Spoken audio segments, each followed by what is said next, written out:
Bismillahirrahmanirrahim.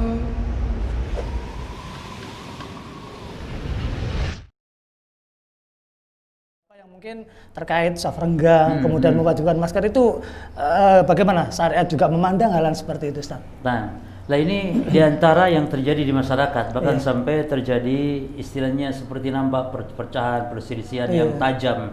Padahal kalau kita mensikapi ini kan masalah ijtihadiyah. Artinya begini, soft pada hukum asalnya wajib rapat. Sebagian ulama mengatakan sunnah. Jadi rapat ini tidak wajib. Ya kan? Hatta kalaupun wajib, soft rapat, oke, kita pegang pendapat yang paling berat yaitu wajib, bukan sunnah. Namun kan ketika ada uzur, ya kan? Ketika ada uzur seperti penyebaran virus corona ini dengan cara kontak fisik, maka ketika sholat renggang, ini kan berarti mengambil uzur, dan ini bentuk rukhsah yang diperbolehkan. Sehingga jangan sampai timbulnya apa seolah dianggap ini pokok agama, dasar-dasar yang kalau berbeda adalah yang satu benar, yang satu sesat. Tidak demikian mensikapinya. Maka silakan yang mau rapat, ya, mungkin berkeyakinan bahwa ini tetap hukumnya wajib dan tidak boleh tinggalkan selama corona, apalagi corona belum jelas, itu terserah, monggo. Bahkan ada yang sampai sekarang ada yang berkeyakinan corona itu tidak ada. Tidak ada corona itu. Maka sop renggang ini hanya omong kosong katanya. Pakai masker juga, ini termasuk juga yang berlebihan dalam mensikapi. Karena kenyataannya banyak. Saudara-saudara kita, teman-teman kita, dokter itu banyak yang meninggal. Yang tentu kondisinya katanya corona. Mungkin ada 1-2 kasus yang memang penyakit bukan corona, lalu dia sebut corona, sehingga mencoreng. Tapi jangan dianggap semua penyakit itu bukan corona. Ya bisa jadi ada corona. Nah, oleh karena itu mungkin mensikapinya dengan bijaklah dalam hal ini. Jadi begini, soft renggang itu nanti setan akan masuk itu kalau memang tanpa udzur begitu. Tapi ketika ada udzur, maka tidak berlaku hukum itu. Jadi ketika soft renggang karena udzur, setan tidak masuk. Demikian pula misalnya, la tadkhulu malaika al malaikatu baitan fiha kalb aw surah. Malaikat tidak masuk rumah yang ada anjingnya.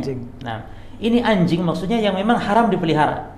Tapi kalau anjing yang boleh dipelihara seperti anjing untuk berburu, anjing untuk menjaga tanaman, hewan ternak, ini tidak berlaku hukum malaikat tidak masuk rumah ini. Tetap malaikat rahmat masuk rumah apabila anjing itu ada di rumah yang di rumah itu anjing yang boleh dipelihara. Jadi hukumnya itu tergantung apanya? Ilatnya, sebabnya. Demikian. Saya pernah ini, Ustaz, sekali waktu saya sholat di masjid tersebut sudah menerapkan new normalnya, sudah kembali softnya rapat. Ketika saya sudah berdekatan softnya, seseorang tersebut suruh kita untuk menjauh. Itu kira-kira bagaimana, Ustaz? Atau seperti apa menyikapi seseorang seperti itu? Ya, yang pertama kita masing-masing harus lapang dada, ya, harus menghormati. Artinya kalau di masjid itu dia tidak menerapkan protokol softnya rapat, ya orang yang mau sholat di situ harus tahu diri. Arti tahu diri begini, dia harus menghormati. Berarti masjid itu dia tidak menerapkan protokol softnya rapat, ya berarti dia harus mengikuti masjid tersebut. Bukan malah dia mengusir-ngusir, membuat kekacauan di masjid tersebut. Kalau tidak juga ya dia sholat di rumah. Karena ini masih ada rukhsah. Atau cari masjid yang memang sopnya apa? Renggang gitu ya. Nah, jadi jangan membuat kegaduhan di masjid tersebut. Dan itu menunjukkan sifat apa? Yani sifat yang menunjukkan perpecahan gitu. Dan tidak legowo, tidak toleran terhadap khilafiyah yang memang ini mu'tabar, ini masalah ijtihadiyah. Jadi tidak boleh sikap seperti itu sampai mengusir-ngusir misalnya kepada yang dia rapat sopnya, karena memang di masjid itu rapat ya. Berbeda kalau di masjid itu renggang. Gitu ya? Lalu ada orang yang rapat, ya boleh kita usir. Ini kan masjid aturannya dibuat oleh aturan renggang. Maka jangan sampai dia mengganggu aturan masjid tersebut, karena boleh renggang dan boleh rapat dalam keadaan seperti ini sekarang ini.